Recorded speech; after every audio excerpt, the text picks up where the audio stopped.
Welcome to this installment of HipMojo on WatchMojo. Joining me is our special guest, Brad Feld. I'm your host, Ashkan Karbas-Rushan. So Brad, welcome to Montreal. Here we are at Notman House, which is the home base of Founder Fuel. So let's get right to it, Brad. You have a new book out.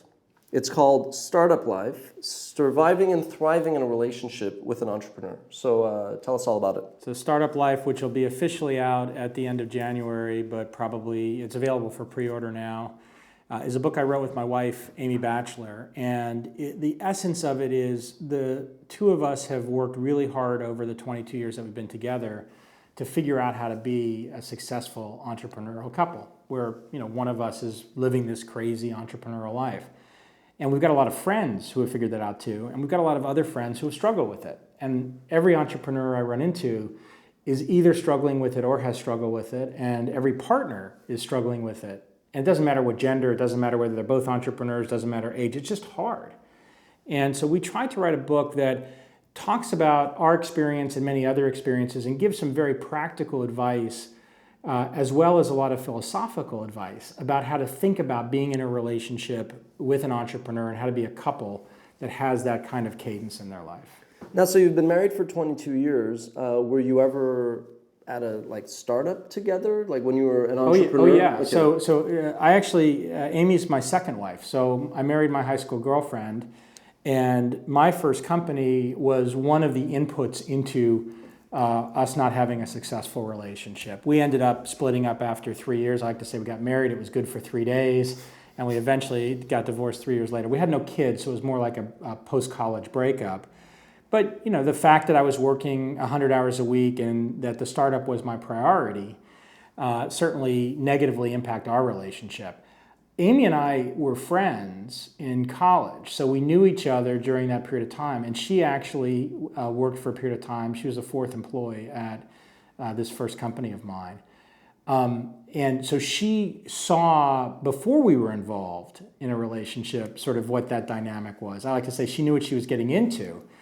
But even that wasn't enough in some ways. We had a very sort of a crisis moment about a decade into our relationship, as I was still wandering the line between entrepreneur and investor, where I was chairman of a couple of companies that I'd co-founded, as well as trying to be a venture investor in the middle of 2001 when the internet bubble blew up. And that was pretty challenging. That was really the most challenging time that I've had in my relationship, because having been divorced, that was a disastrous relationship. But with Amy, we'd been together 10 years, and there was no question that we wanted to be together. But suddenly we found ourselves in this place where, from her frame of reference, the relationship just wasn't satisfying. It's funny, because when I started WatchMojo, I asked my wife to join me right from the get-go, because I said, as my wife, you're going to have your opinion, and I don't want to turn around and say, honey, you don't know what you're talking about, which is strike 1, 2, and 3. Yeah. I said, you're going to be involved anyway, you might as well know what you're talking about. Okay, so as an investor now, wearing the investor hat, when you see a couple combo walk in and say, we're the co-founders of company XYZ, be honest. Do you have a bias against that or for that? I think it's awesome. In fact, we have one company called Mongo Lab, where that's the case. We've been involved in companies with brothers and sisters.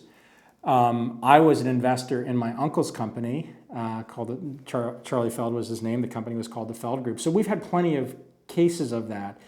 I think that it does create lots of unique challenges in the relationship, and I think the partners have to be very aware of those unique challenges. But I don't have an allergic reaction to it at all, and in fact, I have a lot of respect for the ability for two partners to work side by side on something they really care about. So without getting too inside baseball, but feel free to get into the X's and O's, what if the couple wanted to both be on the board, or would you say that gets a bit too much, or you don't care? I personally wouldn't care about it. I think there's plenty of investors who would have an issue, would probably have an issue with them being in the same company. Yeah. I wouldn't have an issue with them both being on the board.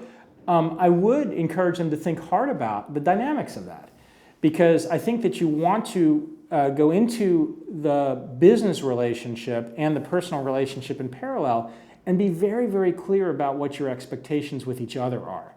And having some separation between decision making, between responsibility in the context of the company can be helpful. For some couples, it's not what they want. But what happens if you have a conflict? How do you deal with that situation? And If you understand how you're going to deal with it in advance and you've talked about it, that's fine. The mistake I think people make is that they don't go through it in advance and they don't really figure out how to deal with the conflict. Quite true. We'll spare my personal experiences on that for another day. Okay, so now 2012, almost 2013, some would almost say that there's a bubble amongst angel investors. We'll talk about that in a second. You can chime in now. But I want to just go back to when you started. I'm going to assume you were one of the first so-called angel investors, more high prominent ones. So one, take us through what was it that flicked for you and said, I want to start making early stage investments, or I'm sure now you might be more of a VC relative to some of the angels out there even, right. But just take us through that mindset. What was the opportunity? What was it vis-a-vis other stages that turned you off, turned you on, et cetera, et cetera? Well, so the dynamics were I sold my first company in 1993 to a public company, and I worked for that public company for a couple of years. Ameridata. And while I was working for that company, I took most of the money that I'd made and invested it in startups. So this is 94 to 96. I made about 40 investments in that 3-year period. It was a very good time to be an angel investor because it was the beginning of the rise of the commercial internet. And some of the companies that I invested in were big high flyers, and NetGenesis and Critical Path were two that a lot of people on the internet may remember. I was an early investor in Harmonix, which were the guys that created Guitar Hero and subsequently Rock Band. For me, I was relatively young. I was 28 when I sold my first company. I didn't really know what I wanted to do next, whether it was start a company and be CEO of a company or be involved in a bunch of companies. And so I used this investing as a way to get involved in a bunch of startups while I was working for Ameridata in a senior role.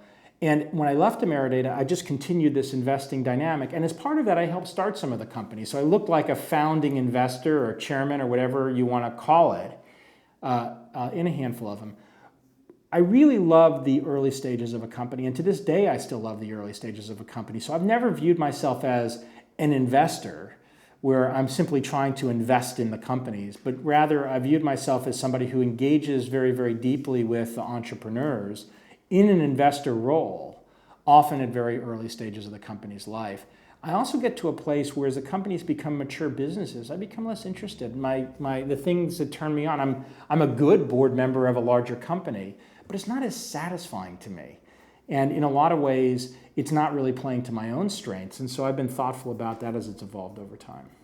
What's your recommendation? Should an entrepreneur go out and seek investment from the get-go? Or is it you need to first even determine if your venture is VC? I think it totally depends on the entrepreneur and the dynamics and desires of the entrepreneur. My personal philosophy is you should make as much progress with as little money as you need as possible to get to the next level. That doesn't mean zero.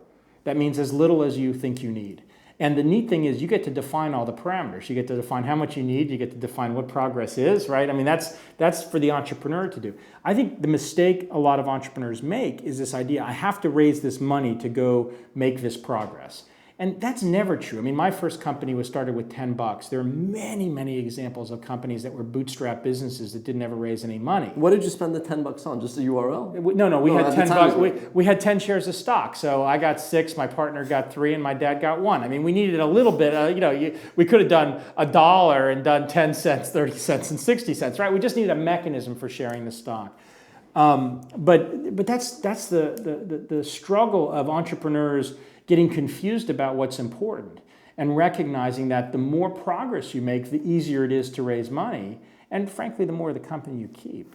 All right, we're going to take a short break. We're talking to Brad Feld. We're going to come back and ask him what are some of the more successful entrepreneurs share in terms of traits, and what are some of the more unsuccessful entrepreneurs shares traits and whatnot. We'll be right back.